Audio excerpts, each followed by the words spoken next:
Performance, an integral part of translating psalms. First of all, oral communication. Performance is a form of oral communication which is tailored for the ear. It uses mnemonic devices, which are memory devices, to both facilitate storage of the content and the emotions, and also the recall of the content and the emotions. And oral communication uses various presentation techniques which promote clear understanding. In oral communication, unlike written communication, one cannot revert and go and read again a particular thing that needs to be remembered. And so there has to be repetition and various constructions such as chiasms and inclusios and so on, which help an oral listener remember the text and its structure. Performance uses oral communication, the voice, but also uses body communication. That's the group up in Cameroon, the Kum, using their bodies and their voices to present a psalm. So what is performance? Use of the body and or the voice to remember the content and the emotion and to convey the content and emotion, and it uses paralinguistic features and extralinguistic features. Paralinguistic features of language, and here we're speaking of spoken language, chanted or sung. Paralinguistic features are related to the delivery of the text, the pace, intonation, volume, use of pauses, stress, and the melody of a song, and the melody of the spoken language.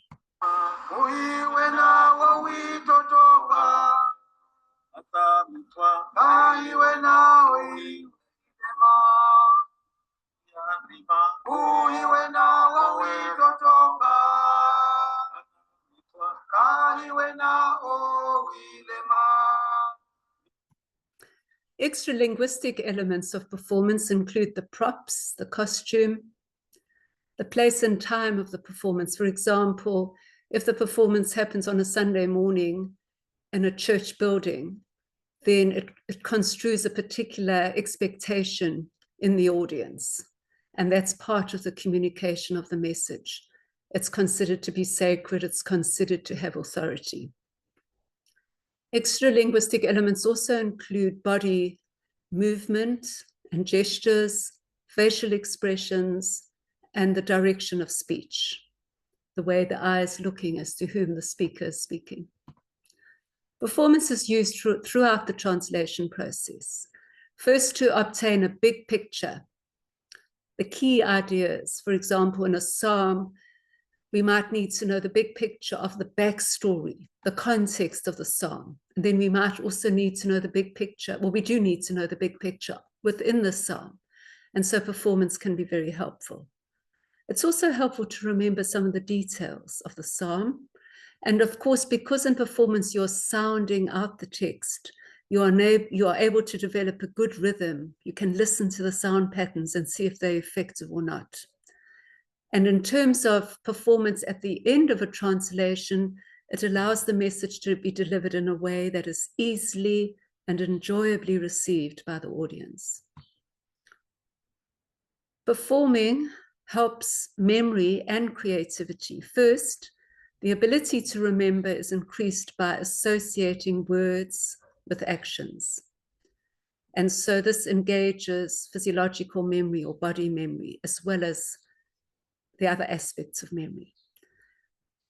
Ability to remember is increased by experiencing emotions in one's body and activating as many senses as possible, not just sight and sound, but if you can include taste, touch, anything that engages the body outwardly will be imprinted on the physiological memory.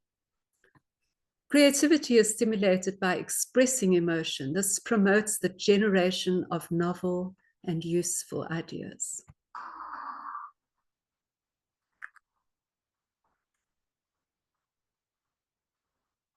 Here they are not using any words, just gestures. Previously, they would have spoken the words of the text and made the gestures, associating the gesture with the words, and they do that several times until they are able to just do the gestures.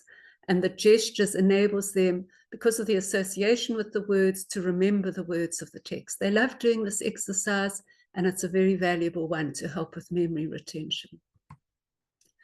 Using performance to remember the main content in a psalm, and this is a way I call using stations. Stations are, in this case, it was 17 chairs in an ordered way in the room. And at each station, there were either props or words written, keywords, or gestures to be performed.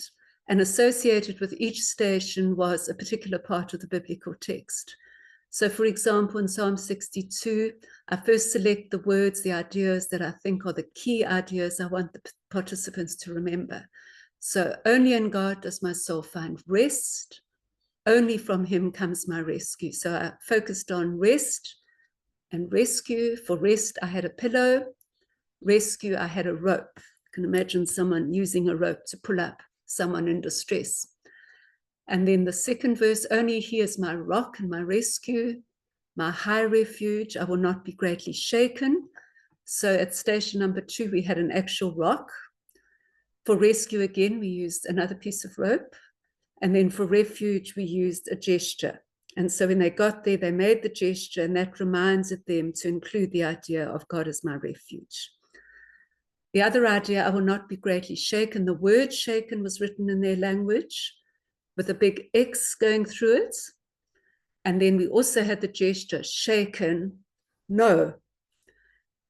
So these ways were to help them remember all the different ideas associated with the psalm. The first time round, the facilitator would have someone read the biblical text at each station and help the participants associate the props or the gestures or the keywords with the particular text. And then they would do it in pairs, helping one another. And then third time, write down, either in pairs or alone, as much of the text as they could remember from going round the 17 stations. Performance highlights the emotional content of a text. Much biblical material has both cognitive and emotional content, and both must be translated if listeners are to respond to its full aesthetic beauty and rhetorical power. Emotions are felt in the body and seen in the face and in gestures. And so when text is performed, these emotions, which are internal, are externalized, making them apparent to viewers and hearers. But they also have been internalized into both the hearer's body memory and also into the actor's body memory. So performance requires us to tailor the sounds to express the right emotions. So sounds can be manipulated to convey appropriate emotions. Prosody, and by prosody we include stress, rhythm, rhyme, meter, and tone, can indicate emotion. The 4 basic emotions are happiness or sadness, angry or anxious. So if the speed of delivery is medium, that implies a happy mood. If the speed is slow, it seems to imply a sad mood. If the rhythm is regular, it suggests a stable emotion, such as being sad or happy. But if the rhythm is irregular, fast and then slow, it suggests an intense emotion, either anger or anxiety. The rhyme pattern also can communicate emotion. If the rhyming elements are close together, it suggests an upbeat mood and happiness. If the rhyming elements are distant, it seems to suggest sadness. The Laban approach to prosody is something that comes from the field of drama that I'm experimenting with using in our work. Laban suggests there are 3 dimensions, space, weight, and time.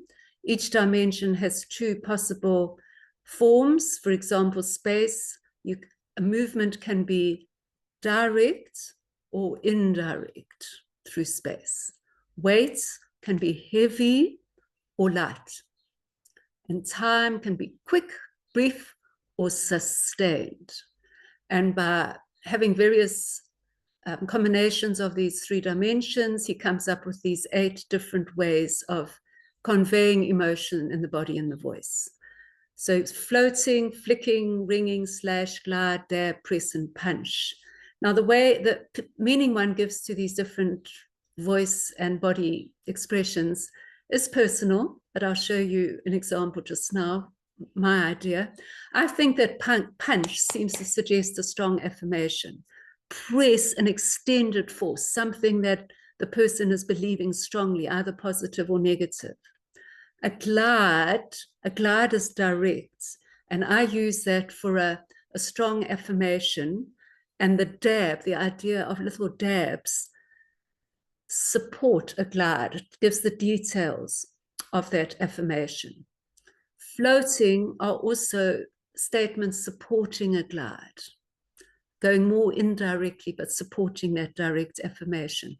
Flicking and slashing I consider to be very negative emotions, and ringing is very much showing a very intense pain, very useful to use in a lament. So here we have example Psalm 3, just my possible version. Oh Lord, I have many enemies. Many are rising against me. Many are saying to me, God will not help him. But you, Lord, are a shield all around me. You are the one who gives me honor. You lift up my head. Whenever I cry aloud to the Lord, he answers me from his holy hill. I lay down, slept, and then woke again, for the Lord kept me alive. I will not be afraid of many thousands of people who have set themselves against me all around. Arise, O Lord, help me, O my God, for you have struck all my enemies on the cheek. You have broken the teeth of the wicked. Help comes from the Lord. Your blessing be on your people. Performance has many advantages, and I'm going to go through some examples from the Psalms. Firstly, to show how performing can distinguish between closely related ideas. Performing clarifies who is speaking to whom, very important in Psalms. A psalm is not a flat piece of speech. They are interacting voices, usually. Performing forces one to deal with ambiguities. Performing a scene helps one identify the natural way of speaking in a particular situation. Performing clarifies idioms or difficult ideas in a text, and performing helps one remember the context and the emotions of a biblical text. So first, looking at an example from Psalm 149, how performing helped us distinguish between closely related ideas. In verse 2, you have these 2 Hebrew words meaning to be glad and to rejoice. And we were battling to explain the difference. And suddenly one of the young men jumped up, grabbed a big bag to serve as his luggage, and started acting out as if he was a father returning from a journey far away. And he was bringing back his bag full of goodies for the family. And all the others jumped up and ran towards him, greeting him and shouting and singing and dancing and laughing, full of exuberance, rejoicing outwardly. And he said to us, that's Tapela. And what I'm experiencing with this big smile on his face and it radiating quietly from within was Furaha. And so that helped us understand which word to use for 2a, be glad, and then for 2b, rejoice. Wonderful.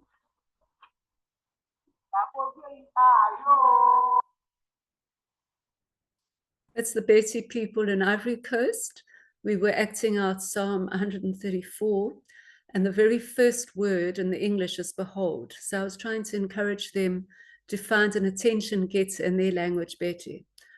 And most of the groups didn't know what to do, and they just started right with the next word in the poem. But this group very effectively used the ayo, which is a way of calling attention or saying hello.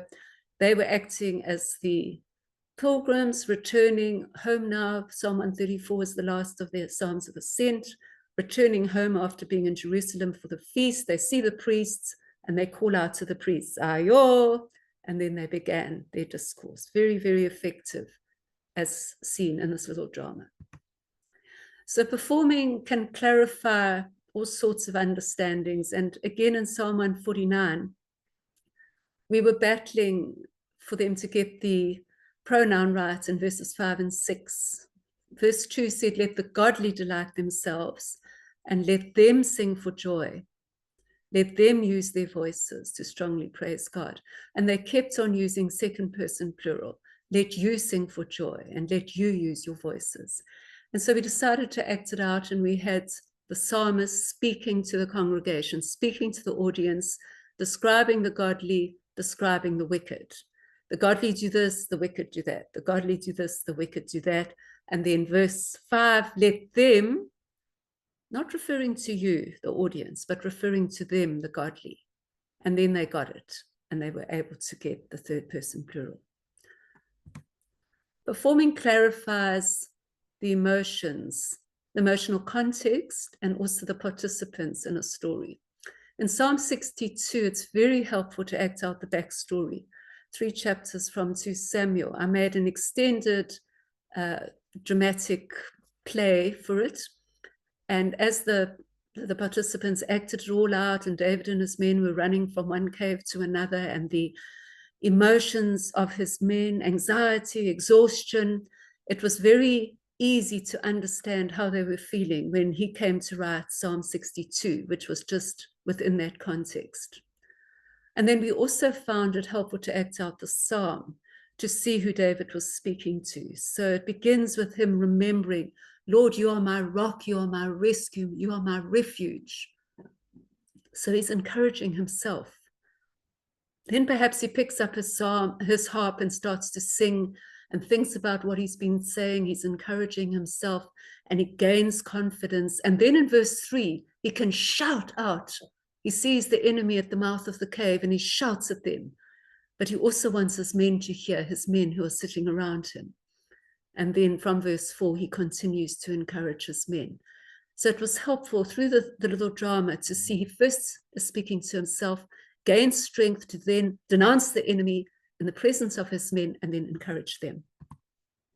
Performing can clarify a possible change of mood, particularly in a psalm of lament, where mood tends to swing around a bit. So here we notice a huge change from verses 1 and 2, where he's lamenting. We notice there's a selah at the end of verse 2, suggesting perhaps a pause or some sort of change, and then verse 3.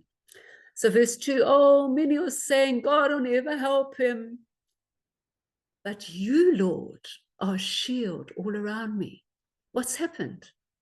What's happened between verse 2 and 3 that's changed his thinking, his mood so dramatically? I think God has spoken to him. I suggest that either in his spirit, reminding him of past experience, perhaps there's even a priest speaking at that point and bringing a word from God. So when we acted out this little psalm with some children, we actually had God off stage speaking. So after verse 2, he's been hearing in verse 2, the enemy saying, God will never help you. He's listening to them. And then perhaps he turns to the other side and listens to God. And he hears God say, I am your shield. Ah, yes, Lord, you are my shield. I am your glory. Yes, Lord, you're my glory. And so that helped the children realize that in a lament psalm, it's not one directional speech. God speaks to us too. As we bring our pain, God speaks back, and we need to be listening. And it was also a wonderful parable for them to realize we can either listen to the enemy or we can choose to listen to God. When we're in pain, the enemy is taunting us, but we can choose to listen to God and hear what he has to say in that situation. Psalm 20 is quite a complicated psalm. We need to try and work out the context, and the commentaries are helpful. They suggest that The king comes to the priest, asks him to pray for him as he goes off to battle. While the priest is away praying, the people, the community address the king. May the Lord bless you. May he give you your heart's desires. May he enable you to have victory, and so on, verses 1 to 5. And then in verse 6, the priest seems to return and gives God's message. Yes, God will help the king. And then 7 to 9, the people are speaking among themselves. Yes, we trust the Lord. We don't have to trust in horses and chariots. We've got the Lord on our side. And then in 9a, they actually turn to God. Oh, God, help the king. And then in 9b, they encourage one another. May God answer our prayers. So by acting it out, it helped us see who's speaking to whom. Performing also forces us to deal with ambiguities. In Ruth chapter 1, you have Ruth giving this wonderful affirmation, your people will be my people. And verse 18, Naomi replies, she doesn't reply. When Naomi saw that she was determined to go with her, she said no more. But how did Naomi feel? How did Ruth feel? The Hebrew simply says she ceased to speak to her. This doesn't imply that Naomi was completely silent. She just stopped trying to convince Ruth to go back to Moab. But in performance, the actors, those playing the parts of Ruth and Naomi, have to show some emotion. Either Naomi has to throw arms around Ruth and give her a squeeze. Wow, what a wonderful affirmation. Thank you, my daughter-in-law. Or she has to perhaps turn her back and grumble and moan. Oh no, now another person I've got to look after when I get back home. Of course, the actors don't really know what kind of responses are implicit in the biblical text. We don't know. But by making it apparent to the audience, it helps us understand how people in that culture will understand the text. And that then can lead to a conversation. It might lead to discussing the in-law relationship, mother-in-law, daughter-in-law, how daughters-in-law in that particular culture feel, etc. So performing just helps us talk about these kind of ambiguities. Clarifies idioms or difficult texts as we perform. 2 examples from Psalm 32. I counsel you with my eye upon you. A difficult idiom. But if you act it out, have a person caring for another, carefully watching as somebody's doing some difficult task and caring, making sure they don't fall, it does convey the idea. Verse 9 of Psalm 32, don't be like a horse or a mule. The Kuti don't have horses or mules, they have chickens and goats, so they showed us how they constrain an animal that's getting out of control. And that just helped us find a way to translate it correctly. Thank you.